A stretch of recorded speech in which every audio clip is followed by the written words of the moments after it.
Hello. हाँ baby, क्या नए शूज़ चाहिए?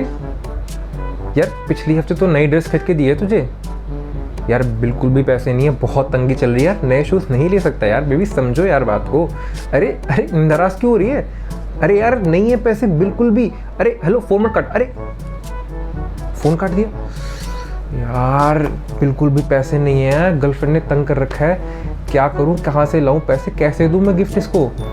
हे भगवान, अब आप ही मेरी मदद कर सकते हैं। प्रभु मुझे कुछ ऐसा ज़रिया दीजिए, कुछ ऐसे संसाधन दीजिए कि मैं बहुत सारे पैसे कमा सकूं। प्लीज़ प्रभु मुझे कुछ संसाधन दीजिए। प्रभु मुझे कुछ संसाधन दीजिए।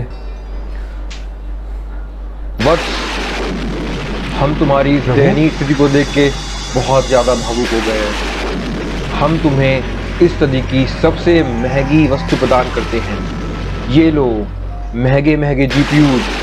जाओ, जाकर अपनी माइनिंग रिग बनाओ और बहुत सारे पैसे कमाओ। जाओ वत्स, जाओ, खुश रहो। तथास्तु। प्रभु प्रभु प्रभु प्रभु मैं आपका बहुत आभारी रहूँगा। प्रभु आपने मुझे महंगे महंगे जीपीयू दिए ताकि मैं अपनी एक माइनिंग रिग बना सकूं। अब तो माइनिंग रिग बना के मैं बहुत सारे पैसे कमाऊंगा। प्रभु मज़ा ही आ गया, मज़ा ही आ गया। पैसे ही पैसे होंगे, अब तो बहुत सारे पैसे कमाऊंगा। यस, पैसे ही पैसे होंगे। क्या? हाँ हाँ हाँ, क्या क्या? नहीं। Hello friends, welcome back to Decide Tech. जैसे कि आपने इंट्रो में देख ही लिया है कि हम यहाँ पे एक जीपीयू माइनिंग रिग बनाने वाले हैं इस वीडियो में। और इस वीडियो में मैं आपको पूरा ब्रेकअप बताऊंगा कि मैंने कितने रुपए में कौन सा इक्विपमेंट ख़रीदा और टोटल कॉस्ट मुझे कितनी आई यहाँ पे। और एंड में हम पूरी कैलकुलेशन भी करेंगे कि कितनी प्रॉफिटेबिलिटी होने वाली हमें इथीरियम माइनिंग करने में इस रिग के थ्रू। और भी बहुत सारा डिस्कशन होगा वीडियो के बीच में कि क्या फ्यूचर है जीपीयू माइनिंग का वर्ल्ड में और इंडिया में। और बहुत सारे लोगों को कन्फ्यूजन है कि इसमें आना चाहिए कि नहीं आना चाहिए, तो वो सब बातें इस वीडियो के थ्रू होंगी।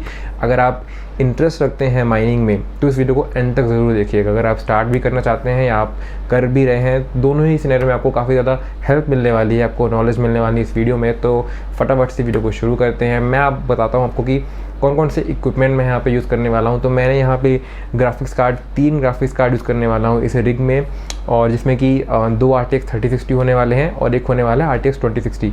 RTX 3060 मैंने यहाँ पे ब्रांड न्यू ख़रीदा है, बट RTX 2060 मैंने लोकल मार्केट में 1 मंथ यूज़ दिया है, तो मुझे सही प्राइस पे मिल गया था, तो वो एक अच्छी डील थी मेरे लिए।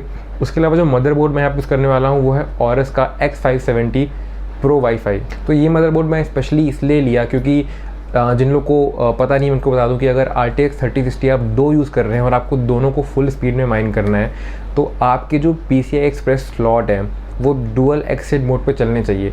तो जिसमें भी आपका RTX 3060 लगा हुआ है वो मिनिमम एक्सेड मोड में चलना ही चाहिए, तभी आप इसको फुल पोटेंशियल में माइन कर सकते हैं। इसके अलावा इस मदरबोर्ड में एक एक्स्ट्रा PCI स्लॉट भी है जिसमें कि मैं अपना RTX 2060 लगाने वाला हूँ। उसके अलावा नेक्स्ट जो चीज़ मैंने यूज़ करने वाला हूँ यहाँ पे वो है Ryzen 5 3500 CPU। ये एक 20 लिन का CPU है, तो 2 RTX 30 लगाने से 8 16 लिन तो वहीं पे लग जाएंगे और बाकी यहाँ बस 4 लिन एक्स्ट्रा मिल जाते हैं जिसमें हम और भी चीज़ें कनेक्ट कर सकते हैं। इसलिए मैंने यहाँ पे 20 लिन का Ryzen 5 का CPU यूज़ किया है। मैंने यहाँ पे यूज़ किया है 8 GB की रैम और यूज़ किया है 120 GB M.2 SATA SSD, जो कि मतलब प्राइस सेम ही था। अगर मैं नॉर्मल SATA SSD लूँ तो और M.2 का, तो मुझे मतलब लगा कि M.2 ही ले लेते हैं। डीप कूल का 750 वॉट का फुली मॉड्यूलर पावर सप्लाई यहाँ पे थोड़ा ओवरकिल है इस रिग के लिए, बट मुझे लगा कि एक अच्छा पावर सप्लाई में इन्वेस्ट करना चाहिए, वो फ्यूचर में भी किसी ना किसी दूसरी रिग में काम आ जाएगा या फिर कुछ और भी यूज़ आ सकता है उसका। तो मैंने यहाँ पे एक अच्छी सी PSU खरीदी है। बाकी ये तो रहे मेजर कॉम्पोनेंट्स, और हमें और भी छोटे छोटे कॉम्पोनेंट्स यहाँ पे लगेंगे इस रिग में, जैसे कि dummy HDMI plug, TI riser और कई सारी चीज़ें जो कि आपको वीडियो के बीच में पता चलेंगी। तो फटाफट से रिग बनाना शुरू करते हैं और मैं आपको मिलता हूँ रिग के उस पार। तो अभी हमारा ये रिग बनाने का प्रोसेस चल रहा है। मैं यहाँ पे बेसिकली एक कार्डबोर्ड यूज़ करने वाला हूँ जिसके अंदर मैं अपना मदरबोर्ड यहाँ पे रखूँगा और साथ में मेरा पावर सप्लाई भी इसके अंदर आ जाएगा। और मैंने अभी यहाँ पे 2 ग्राफिक कार्ड लगा दिए हैं, एक RTX 3060 और एक RTX 2060। और इसके अलावा मैंने अपना लाइक विंडोज़ वगैरह सब इसमें इंस्टॉल कर लिया है। इसमें रैम सी भी सब कुछ लग चुका है, विंडोज़ इंस्टॉल हो गया है। बस मुझे अभी एक अपना ये एक मैं उसको ऊपर यहाँ कहीं पे फिट करूँगा एक एक्स्ट्रा 3060, और उसके बाद ये रिग ऑलमोस्ट कंप्लीट हो जाएगा। काफ़ी ज़्यादा क्लोज पहुँच चुके हैं हम कंप्लीट होने के। तो ये कंप्लीट होने के बाद मैं आपको दिखाता हूँ कि किस तरह की दिखनी है हमारी ये माइनिंग रिग। तो यहाँ पे अगर थर्ड जीपीयू का मैं दिखाऊँ तो मैंने यहाँ पे इसको कार्डबोर्ड के फ्लैप्स को नीचे कर दिया, तो ये काफ़ी स्ट्रॉन्ग बन गए। फिर इनको मैंने दो साइड का बेस लेके और यहाँ पे ऐसे रख दिया है, तो ये काफ़ी ज़्यादा स्ट्रॉन्ग। मैंने जिप टाइज यहाँ पे लगा दिए हैं, तो काफ़ी ज़्यादा स्ट्रॉन्ग लग रहा है, ऐसा लग नहीं रहा कि ईजिली गिर सकता है। तो ये एक मेरा यहाँ पे राइज़र बन गया है, जहाँ के मेरा तीसरा जीपीयू लगेगा। सो फार सो गुड।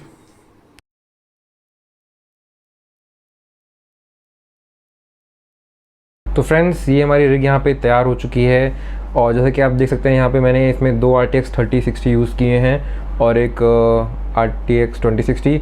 और जैसे कि मैंने पिछले क्लिप में दिखाया था कि मेरा वाइट वाला 3060 ऊपर लगा हुआ था, बट फिर कुछ प्रॉब्लम हो रही थी ऊपर और मुझे समझ नहीं आ रहा था। मेरे पास एक्चुअली सही वाली पावर स्प्लिटर केबल नहीं थी, तो मुझे लगा शायद मेरा वाइट वाला काम नहीं कर रहा, तो उसको टेस्ट करने के लिए मैंने नीचे लगा दिया।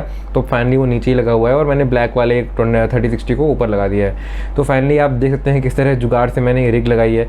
जो वाइट केबल बाहर लटक रही है, अगर मैं दिखा तो ये एक पावर का स्विच है जिससे कि आप पीसी को ऑन ऑफ कर सकते हैं। उसके अलावा देख सकते हैं कि मैंने दो छोटे से कटआउट्स भी बनाए हैं वेंटिलेशन के लिए। मुझे इसमें दो कटआउट्स और बनाने हैं। और इसके अलावा ये इसका जो पावर सप्लाई को मैंने बाहर रखा हुआ है एक टेबल में। और पूरी रिग इस समय एकदम सही से चल रही है। मैं पिछले 6 दिनों से माइनिंग कर रहा हूँ, तो मैं आपको अभी जल्दी से इसके टेम्प्स वगैरह दिखा दूंगा कि कितने टेम्परेचर जीपीयू के आ रहे हैं और कितनी मुझे हैश रेट मिल रही है इस माइनिंग रिग की। तो आप एक बार अंदर से देख सकते हैं किस तरह हमारे मदरबोर्ड से सारे कनेक्शन दिए हुए हैं। केबल मैनेजमेंट अभी उतना अच्छा नहीं है, बट हाँ दोस्तों, एक जुगाड़ है। और अगर जुगाड़ की बात कर ही रहे हैं तो आप देख सकते हैं ऊपर वाला RTX 3060 है, वो मैंने एक डीप कूल का राइज़र लिया था, जीपीयू राइज़र, जो कि बेसिकली वर्टिकल माउंट करने के लिए यूज़ किया जाता है। और 3060 को माइन करने के लिए एक X16 to X16 राइज़र चाहिए होता है, तो मैंने इसलिए X16 riser to X16 riser लिया है। और उसने मुझे एक अच्छा खासा एक माउंट दिया जीपीयू लगाने के लिए। तो आप देख सकते हैं कि मैंने जिप टाइज के थ्रू उसे ऊपर लगा दिया है। और मैं आपको अगर इसे दिखाऊं तो ये काफ़ी स्टेबल है, ऐसा नहीं है कि जीपीयू गिर सकता है नीचे, तो काफ़ी ज़्यादा स्टेबल यहाँ पे ये चल रहा है। उसके अलावा मेरा प्लान है अभी इस रिग में 2 जीपीयू और ऐड करने का।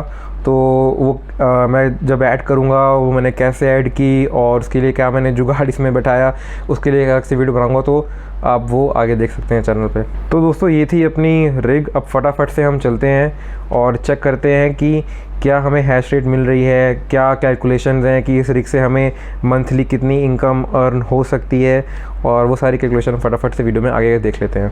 दोस्तों, मैंने अपनी रिग को मैं रिमोटली एक्सेस करता हूँ टीम व्यूअर के थ्रू।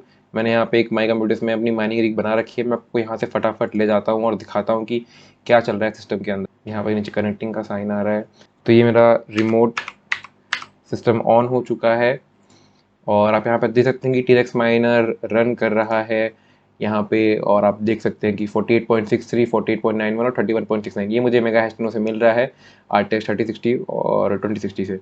आप देख सकते हैं कि यहाँ पे टेम्परेचर भी कितने अच्छे टेम्परेचर आ रहे हैं यहाँ पे 59, 59 और 65। तो मैंने यहाँ पे काफ़ी ज़्यादा माथापच्ची करने के बाद ओवरक्लॉक सेटिंग्स इस तरह से सही करी कि मेरे टेम्परेचर सही आ रहे हैं। इनिशियली जब मैंने स्टार्ट किया तो 79 तक टच कर रहे थे, कभी फिर 70, 72 आ रहे थे, बट फिर उसके बाद मैंने काफ़ी सारी सेटिंग सही करने के बाद यहाँ पे ग्रीन हो गए हैं और अभी एकदम सही टेम्परेचर आ रहे हैं। तो आप जैसे देखिए, मैंने टीम वेयर ऑन किया, एक RTX 3060 का यहाँ पे थोड़ा मेगा हैश गिर गया है, तो क्योंकि टीम वेयर हम यूज़ करते हैं तो एक जीपीयू का हैश रेट थोड़ा कम हो जाता है। तो ये मेरा टीरेक्स माइनर है, ये अभी तक 3 दिन 7 घंटे से लगातार चल रहा है। उसके पहले एक बीच में लाइट चली गई थी तो बंद हो गया था। तो ये, और अगर आपको जानना है कि मेरी क्या ओवरक्लॉक सेटिंग मैं अपने ग्राफिक कार्ड यूज़ कर रहा हूँ तो आप मुझे कमेंट में बताइएगा, मैं उसके ऊपर अलग से वीडियो बना दूंगा। तो दोस्तों, ये है मेरी इथरमाइन की डैशबोर्ड और आप यहाँ देख सकते हैं मेरा रिपोर्टेड हैश रेट है तो 129.2 मेगा हैश। और आप देख सकते हैं कि मेरा ये स्टेबल एक हैश रेट मैंने अचीव किया है।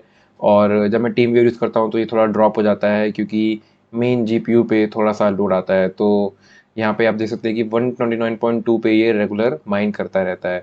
यहाँ पे आप करंट और एवरेज भी देख सकते हैं। करंट हैश रेट वेरी करता है, कभी कभी ये बहुत ज़्यादा चला जाता है, कभी नीचे चला जाता है। ये डिपेंड करता है वो कितने शेयर अलॉट हो रहे हैं, उस हिसाब से एवरेज भी चेंज होता रहता है। बट हमें ध्यान रखना होता है रिपोर्टेड में अपने हैश रेट पे कि हमें कितने मेगा हैश यहाँ पे मिल रहे हैं। तो दोस्तों अब आ जाते हैं कि रिग की टोटल कॉस्ट कितनी है और कौन से पार्ट मैंने यहाँ पे यूज़ किए हैं। तो मैंने यहाँ पे एक एक्सेल शीट बनाई है और यहाँ पे सारे पार्ट्स के एग्जैक्ट नाम, उनका मॉडल नंबर, कितनी क्वांटिटी और कितना प्राइस उनका रहा है मैंने यहाँ पे लिख दिया है। जैसे कि देखिए यहाँ पे 3 ग्राफिक कार्ड मैंने यूज़ किए हैं, जो कि मेजर अमाउंट ऑफ जो पैसा था वो ग्राफिक कार्ड में ही लगा है। और उसके अलावा यहाँ पे ये डीप कूल का जो राइजर जो कि X16 मैंने यूज़ किया है, इसका नाम ये है। आपको इस सब की लिंक डिस्क्रिप्शन में मिल जाएगी, तो वहाँ से चेकआउट कर सकते हैं कि आपको अगर ये इन पार्ट को खरीदना है कि नहीं। तो टोटल कॉस्ट इस rig की आई है वो आई है 2,51,000, 2.5 लाख के अबाउट इसकी टोटल कॉस्ट आई है। तो अब फटाफट हम देख लेते हैं कि हमें इसमें कितनी प्रॉफिटेबिलिटी और क्या हमारा रिटर्न ऑफ इन्वेस्टमेंट रहेगा। दोस्तों Watermine में हम आ जाते हैं और यहाँ पे जैसे मैंने ET हैश में डाल दिया है 129.2 मेगा हैश और 3 वॉट मैंने ले लिया है अपना पावर कंजप्शन। तो अगर मैं कैलकुलेट में क्लिक करता हूँ तो आप देख सकते हैं कि हम 24 घंटे में अराउंड 0.0033 इथेरियम माइन करेंगे, हमें इतना रिवॉर्ड मिलेगा। तो उसको ही फटाफट से मैंने यहाँ पे एक्सेल शीट में अगर मैं आपको दिखाऊँ तो मैंने यहाँ पे लिख रखा है कि 0.0033 इथेरियम हम माइन करेंगे। और अगर हम इथेरियम के भी करंट प्राइस, मैं इसको रिफ़्रेश कर लूँ तो अभी तो एकदम बियर मार्केट चल रहा है और काफ़ी कम प्राइस हो रखी है। तो मैं इसको यहाँ से कॉपी करके अपने एक्सेल शीट में डालता हूँ और एंटर दबाता हूँ। तो मुझे यहाँ पे आप देख सकते हैं आपको मंथली कितना आपको मिलेगा। ये आपको 16,000 अराउंड 17,000 मिलेगा, बट इलेक्ट्रिसिटी का बिल 20 में अगर हम इंक्लूड करते हैं तो हमें 14,663 मिलेगा। और यहाँ पे अभी जो इथेरियम का प्राइस है उस पर रिटर्न ऑफ इन्वेस्टमेंट 17 मंथ्स दिखा रही है, जो कि बहुत ज़्यादा है। तो जैसे आपको पता ही है कि बहुत ज़्यादा बियर मार्केट चल रहा है इस समय और इथेरियम की प्राइस बहुत ज़्यादा गिरी हुई है। तो अगर जैसे कि यहाँ पे 1 मंथ में जाके देखें तो इथेरियम कभी 4,000 भी टच कर चुका है और 3,000, चलिए अगर हम 3,000 एक्सपेक्ट करेंगे फ्यूचर में कभी ये रीच करता है। और यहाँ पे $3,000 हम डाल के देखते हैं कि हमें कितना ROI और कितना मंथली रिटर्न मिलेगा। तो यहाँ पे आप देख सकते हैं कि मंथली 21,749 और इलेक्ट्रिसिटी बिल काटने के बाद 19,423 इतना हमें मिलेगा और ROI घट के भी 12.9 हो जाएगा। अब इथेरियम का प्राइस और भी आगे गिर भी सकता है, बढ़ भी सकता है। तो ये सब कुछ डिपेंड करता है कि क्रिप्टो मार्केट का आगे क्या सिनेरियो रहेगा। तो उस हिसाब से मैंने यहाँ पे आपको कैलकुलेशन करके दिखा दी है। और बाकी बहुत सारे लोग को डाउट है कि इथेरियम 2.0 आने वाला है तो माइनिंग में जाना चाहिए कि नहीं जाना चाहिए।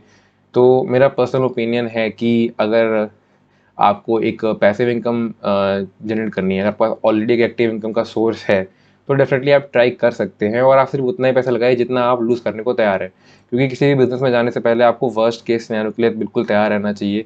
सपोज सब कुछ क्रिप्टो मार्केट पूरा क्रैश हो जाता है और आपको अपने सारे GPUs सेल करने पड़े आधे प्राइस में, तो या फिर उससे भी कम। तो उस तरह की आप बॉटम लाइन लेके चलें, उस तरह का अगर आप रिस्क लेने को तैयार हैं और उतना ही पैसा लगाइए जितना आप ले सकते हैं। और ये किसी भी तरह की फाइनेंशियल एडवाइस नहीं है, मैं बस अपना एक पर्सनल ओपिनियन दे रहा हूँ। अगर आपको इसमें घुसना है तो आप अपनी ड्यू रिसर्च करिए और उसके बाद ही इसमें घुसिए और माइनिंग स्टार्ट करिए। तो दोस्तों ऐसा मेरा एक छोटा सा वीडियो अपनी पहली रील के ऊपर। आपको किसी भी तरह का डाउट हो, किसी तरह की इन्फॉर्मेशन जाननी हो, तो आप नीचे कमेंट सेक्शन में मुझसे पूछ सकते हैं। मैं आपको वहाँ पे आपके कमेंट्स और आपके डाउट्स क्लियर कर दूंगा। दोस्तों इस वीडियो में इतना ही था। Thanks for watching. फिर मैं next one, bye bye, take care.